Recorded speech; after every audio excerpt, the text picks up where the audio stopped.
So here we are, Rabban, welcome. Thank you very much. Thank you for having me and having Mishkan הכוונה open to your community, which is, I think, it's a heartwarming event. It's difficult to leave Israel. I'll explain why later, but it's really, really good reason to be here. Yes. So I'm just going to begin by saying, obviously, your foray into Kabbalah is very deeply impacted by your teacher, Brother Baba Sulam. Yeah. And so, if you might want to just, what is it about his commentary about the way that he approaches Kabbalah that spoke to you, and maybe we can cover some of the questions that you and I spoke about earlier today about Kabbalah and mysticism in general. I think one of the most moving saying of Bala Sulam concerning the Creator, concerning God, I think he speaks about the Creator, is that we do not understand God. And I think it's true without comparison to Bala Sulam. We do not, most of our generation does not understand Bala Sulam. Most people know Bala Sulam through a Kabbalah center. It's far away from Bala Sulam teaching as really day and night.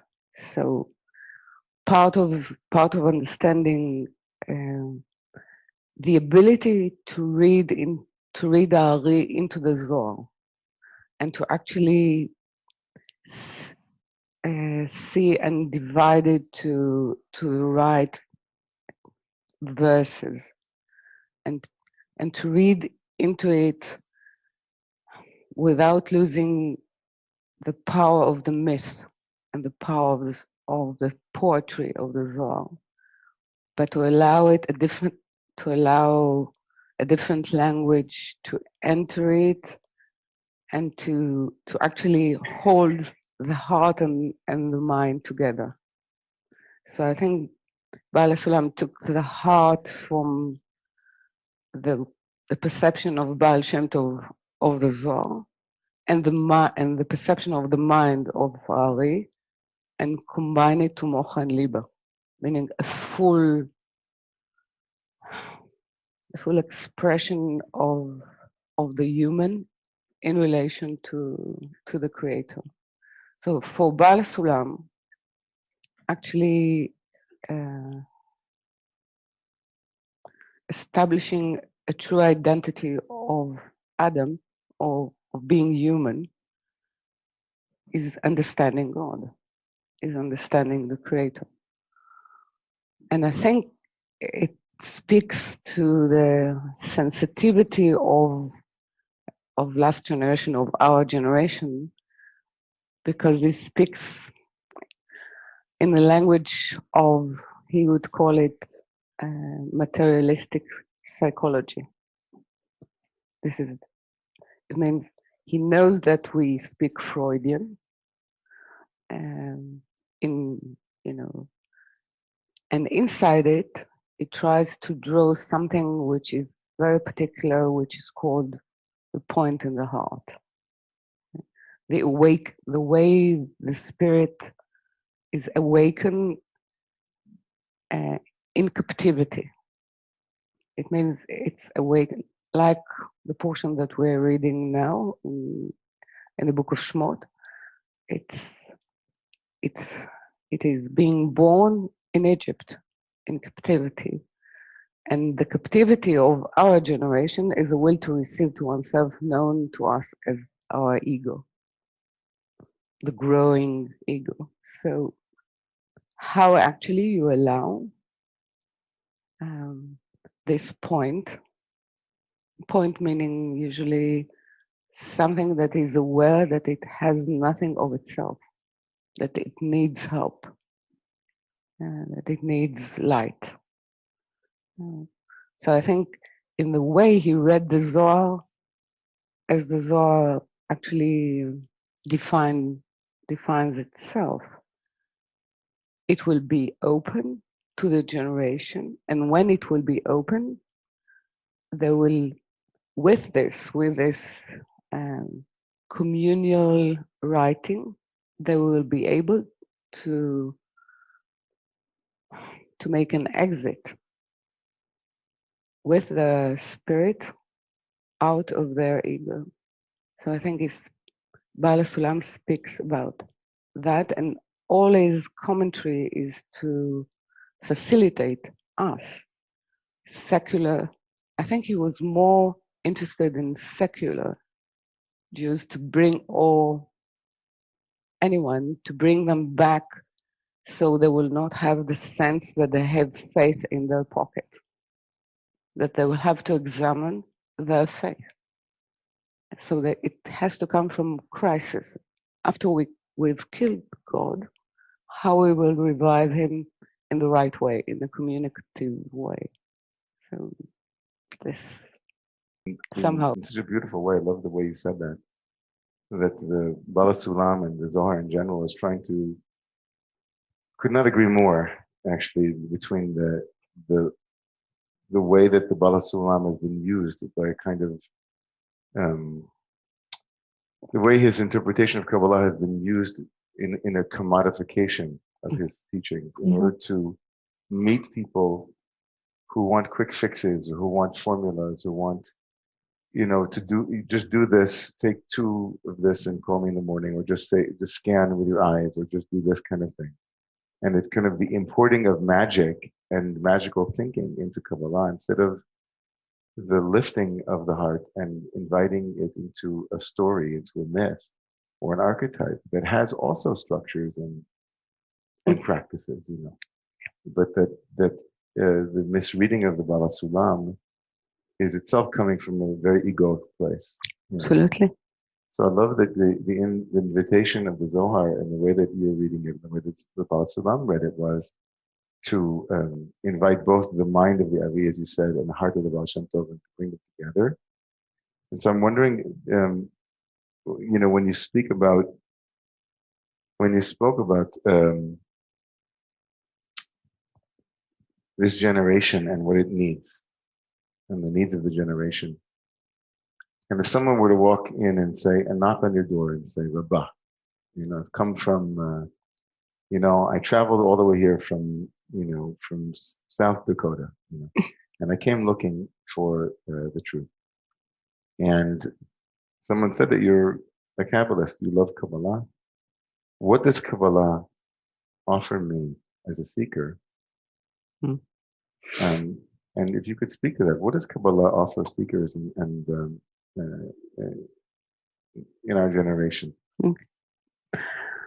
First, when a person asks me about truth, I would say that studying Kabbalah offers you the truth about yourself, not the truth about God. And it's not, most of the time it's unpleasant truth about ourselves. So I would say to study you need the surrender. I think this is the surrender to the fact that as long as we are conducting ourselves inside the will to receive to oneself, inside the ego, we have no choice. Because it's one line, what Kabbalah would say. We can move inside the line into a more comfortable zone of ourselves, or into a more comfortable zone in terms of how do I perceive myself. So I would like to be good. We would like to be good people. I think instinctively most people, no one will tell you that they want to be bad. Even if they want to be bad, they want to be bad in order to do good in the world, usually. So, but the Zohar will say that even though those who study Torah in a very devoted way, all loving kindness or grace that they do for themselves. So how do you go out of this trap? Okay. So what I would offer is to sit inside the intimacy of of studying without understanding what you actually study, because first copulation with the light is making the vessel, is not understanding. Second wave of meeting point, you might understand something which will give you the power to continue study. It will never give you a result in terms of as a commodity. It's a study to carve your identity, our only identity, or the identity of the spirit, in the image that the light would be patient and forgiving enough to carve us with. So I would offer him a commitment to service. I can certainly understand the way of, like in all of the great traditions, the sense that when one begins the path, one of the first things that is expected of one is to give up the expectation that that one's ego will be gratified by spiritual practice. There's a great Tibetan Buddhist monk, Trungpa Rinpoche, who said that he called this spiritual materialism. Yes. So the sense that when I begin to study and all of a sudden I can get a degree. So I sit in the meditation cushion or I start learning the Zohar, and before I know it, I'll be able to impress people with my knowing, or I'll impress myself. Right? Oh, look Yeah. how, and the sense that one gives up, as you said, in the first stage, even the idea of knowing and the satisfaction that comes with knowing is something that one is asked to surrender and on the altar, as it were. Well, one said, I will surrender. It takes years to understand that you didn't. That you had a hidden agenda, of, okay, a few years, I'll surrender, then and then it will show up. Yeah, please. Right. I think this is a very important point of difference between Buddhism and Kabbalah. Buddhism wished to actually eradicate the ego. Kabbalah wished to grow it, because if you have very small ego, first you are not compatible to learn Kabbalah. You have to have a big ego. I'm serious, because it's like the goal of Buddhism is to shrink it to a point, so you will be surrounded by light. It's like first Tzimtzum Aleph, meaning that when Malchut actually got, let's say, the order or the edict from the Creator, she needed, in order to actually identify or define herself, to expel all light. So in a way, the Buddhists are going into a very small or non-ego. And the Kabbalists are saying, grow your ego, so you have a bigger vessel connected to others, which is very difficult for a big ego, because a big ego doesn't want to connect to others. So this is one difficulty. Then you have a big enough vessel for an infinite light. How can you, yes, you can be a point, but being a point with surrounding light, there is no differentiation. There's no name. There's no name for you, and there are not, you cannot discern the names, meaning the action, the names and the appellation, which was, as הרבה said, the reason for creation. So it's like a different movement. The movement of Kabbalah is like this, and the movement of Buddhism is like this. So I think on the way of those two movements, there is a meeting point which calls Kurzschluss. It causes it's a cut in the current. Okay, cross current. Yeah. Okay. In the cross current, this is where I found myself, in a cross current. Then you have to separate between soul and spirit. If you can, then you need to bring back spirit into the equation, which Buddhists do not acknowledge, and you have to bring the creator or God into the equation. Then we can start to see levels. Before that, it's a colliding. I'm doing something wrong. It's a colliding effect. But I think our generation, specifically if you study Kabbalah and you want the identity of Israel, you converse with Buddhists. You converse with the sensibility that is around the world of that which Buddhism gave the world. You have to converse with it.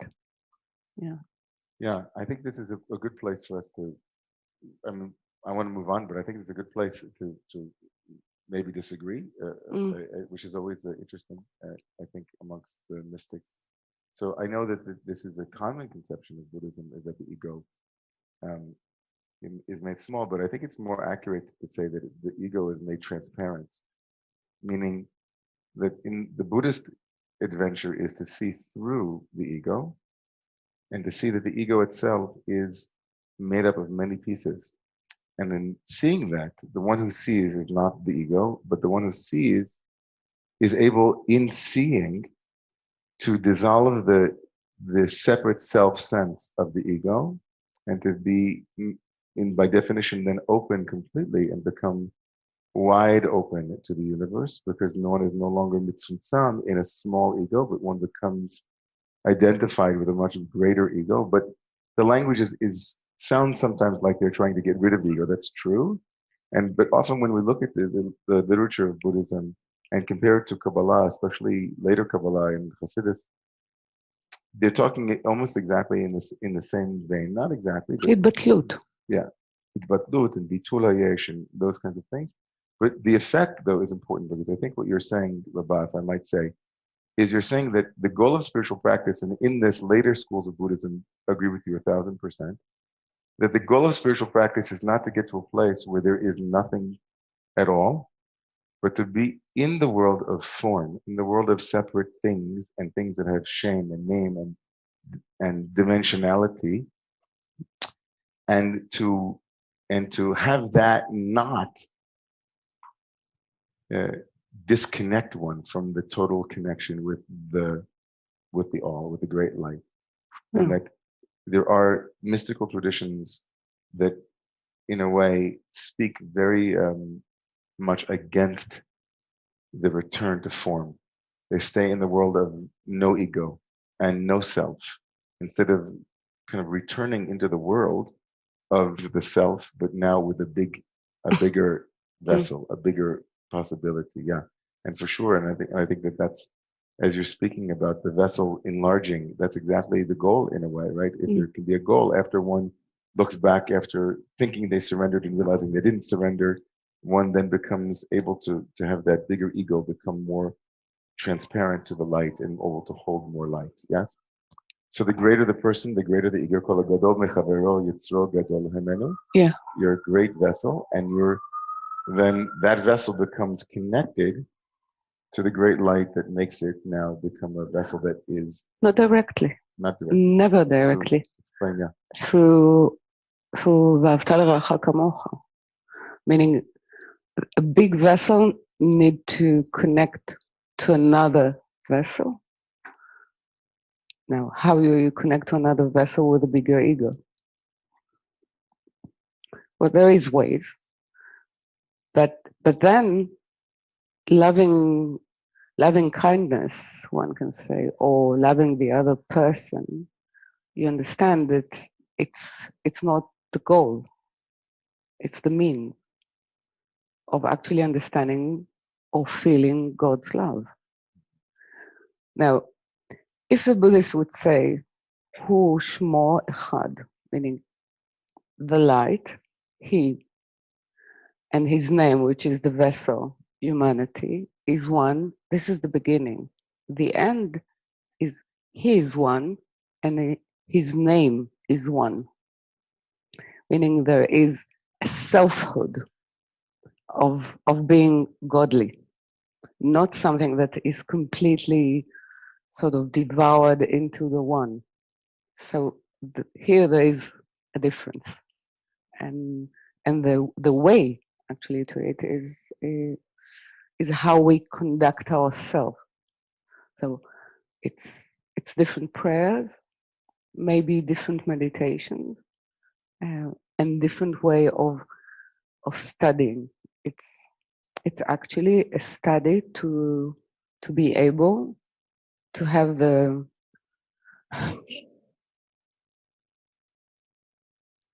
this matter, which is perception, consciousness, and intention, that actually can build a true prayer.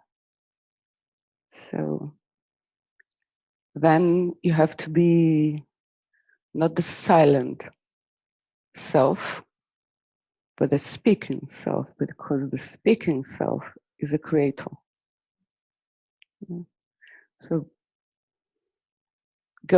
it's good to go to a retreat to be silent in order to speak truly. To speak truly is making a difference. I'd like to say something very important about tikkun olam. I know that mostly the perception of tikkun olam is something that we are doing. It's related to the action of humanity or a person.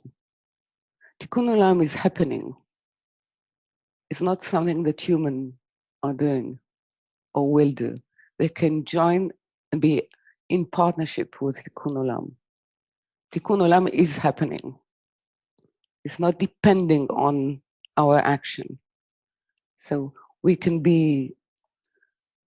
suffer the plague of tikkun olam, like Egypt.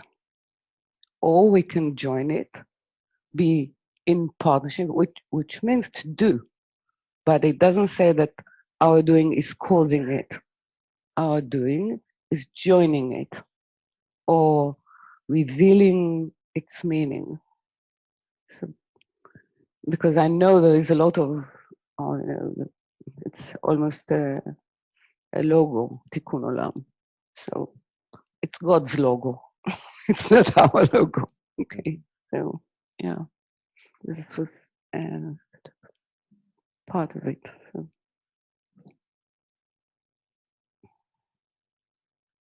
So what do you think the place of in the conversation about Kabbalah, where do you think the place of discord rests, dissonance, difference, sometimes ktata, and maybe even machloket? What's your take on the essence of shvira and breaking and all the, what's your take, Rabba? Well, it's definitely all Kabbalah. It's accepting crisis as inevitable. Inevitable. Inevitable. It happened in the world. It happened in creating the world. So it's a creation with a failure inbuilt in it, built in it, or inbuilt failure. It means that we need to see that the discord or disagreement in ourselves as something trying to break something in us, so we can complete it in a different place with a different understanding. Actually, the big break or the big failure of the world, of all the worlds, is in order not to live, not to forsake any living being, any sentient being, even if it looks not, even if it does not fit. the word change in order for that part to fit. So this is the reason for a discord. It means that it's asking to find connection on a different level, on the way that we connect. It means that someone is challenging you with understanding the time meaning invitation, and you find in yourself resistance. So it needs to break the hearts of both parties in order to actually build a united heart. So I think this is how I would read it. Yeah. I was teaching this week in the class on Tuesday night. I was teaching about peace. Now, see, it's this. Don't do this. Okay. Don't move. Don't. So I was teaching about shalom, about peace, and the great Hasidic master, the Balatanya, Shneur Zalman of Leadi, right? We learned him, right, Alina? We were learning that he said all of the Jewish people are one organism, and then we said really he meant all of humanity. It's okay. And it reminded us of the teaching of Rav Kook. I think some colleagues of mine love this teaching that are here. That Rav Kook wrote. Rav Kook, who was the first chief rabbi of Palestine, and he was a prolific writer. Mamash, he wrote a lot. And one of his commentaries is on the Sidur, Olat Havaya. I have it actually over here. Doesn't matter. I'm not going to move in that. And he said there on a well-known rabbinic statement, Talmidei Chachamim mardim shalom ba'olam. Remember we said this? That the students of the students and the disciples, those who study Torah, they increase peace in the world. And Rav Kook said, how could that be possible? If anybody's ever been to a study center, a study hall, people sit together, they don't agree on anything. There's no peace anywhere. What kind of peace? They increase, he said, in Mardim Ktata, they increase discord and dissonance. And then Rav Kook said, no. And the end of the phrase is, Al tikri banaych ala bonaych, shalom rab le'ohavei toratecha. So the rabbis compare these people to builders, and the way that builders work is that they destroy on one level to reassemble on another level. And Rav Kook said, peace is not the absence of discord, it's what happens when discord is resolved. And then with that resolution, there's another opportunity for discord and for breaking. And then it continues to reassemble itself, as you said very beautifully, at different levels, different places, and the universe makes room. I say at the end of a wedding, when they break the glass, I said, we say mazel tov. Why do you say mazel when they break a glass? It's a funny thing, because we recognize that when something breaks, it's really the beginning of something bigger coming our way. Yeah, it's actually the core work of Kabbalah, which means the work in 3 lines. So you need to have the left and right in all levels, including political, as let's say the branch of left and right. But it happens in a place on the 3rd line, which holds the 2 positions. So first you have to have the left, which is, let's say, the will or the yearning for light, the wish, everything for pleasure, small or big. Okay? And the right will be always what we perceive to be the quality of the light. So how we put them together, it must be a different perception altogether that can hold the 2 positions. What can hold 2 positions? Only joint purpose, or even coerced purpose. So it means that humanity will have to find joint purpose, or if it will not be joint purpose, it will be how to survive. So that will be joint purpose. Yeah. But first, when there is something that, I don't know if it's easier to speak about it in Israel. I don't know how you feel about it. But there is a specific purpose to Israel. They need to give something to the world. And when they do not give it, the world is angry. So we call it anti-Semitism. But first we have to know we have to learn, or we have to know what actually they wish us to give them. So if we are not versed in what we actually can give them, we'll be in trouble. Okay. So it is one of the purposes of the Zohar revealing itself in this generation.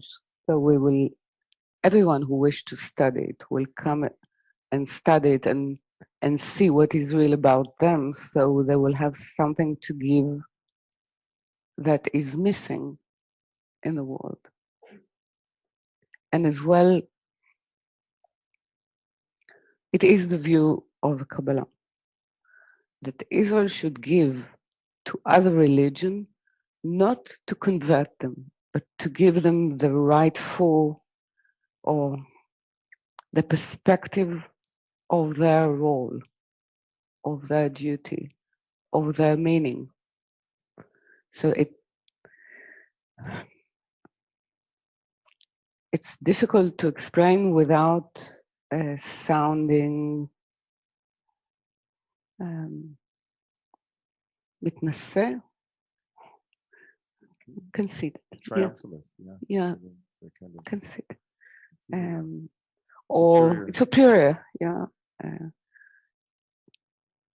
But what I'm trying to say that the meaning of Israel is to serve, not to be superior. Mhm.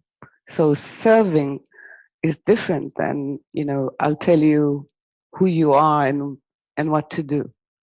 It's to serve all those different denominations and beliefs. And there is a beautiful drawing or explanation of Baal Sulam that there are sort of dots. All religion are sort of dots. And when you draw the dots, there is one above and one below, one on the right, one on the left. But when you connect the dots, it's a beautiful flower, and there's no up and down and right and left. So I think we need a common purpose. We need to connect the dots. Mhm. Yeah. There's no greater common purpose, I think, than the crises that our planet is experiencing now. The Shekhinah, the divine feminine, or the maternal, the matrix, that we see is in complete disarray and experiencing tremendous pain in our mythology. We say it's the pain of the Shekhinah, the pain of the divine in seeing a world that's aflame literally with climate scorching, the warming of the planet. And so if survival is a unifying experience, it's remarkable that we're seeing such discord, even around our basic survival, such difference of opinion and ignorance that is endangering all of us at this moment.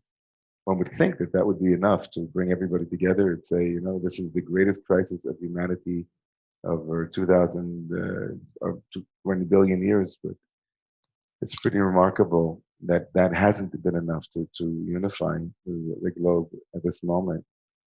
And it's scary. It's a little bit scary to look into the future now and to see the effects of our unwillingness to be awake to what's really happening. And all of the religions and all of the traditions and all the political perspectives have to come together to be willing to fight for the sake of the future. in a very profound way, but it's not happening at this moment. And the dots are not connecting, the dots are not connecting. And it's happening with other things too. I mean, if we could connect our dots, oh, what a world this could be. We're not connecting our dots. Our dots are unconnected. And so it's crying. Yeah. This is the story that opens the book of Shmot in the Zohar. It's one of them we're going to study. It is a story of Rabbi Chia, who is actually crying and wishing to be accepted.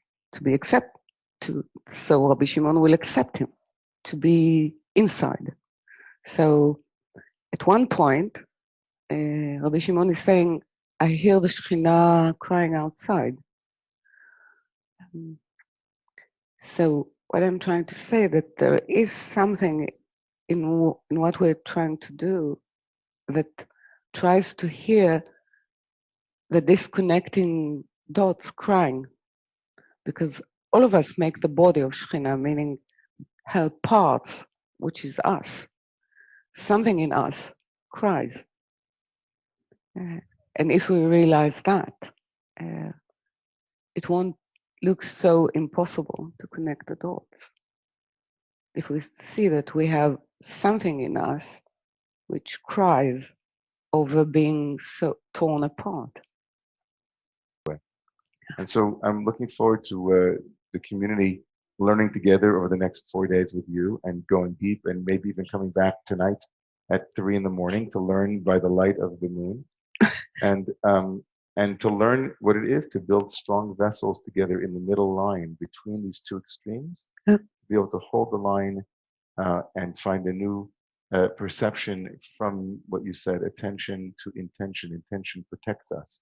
So our intention is to bring more light and to bring more love into the world. And we thank you for being with us all the way from it wasn't easy to leave Israel, right? It wasn't easy to come.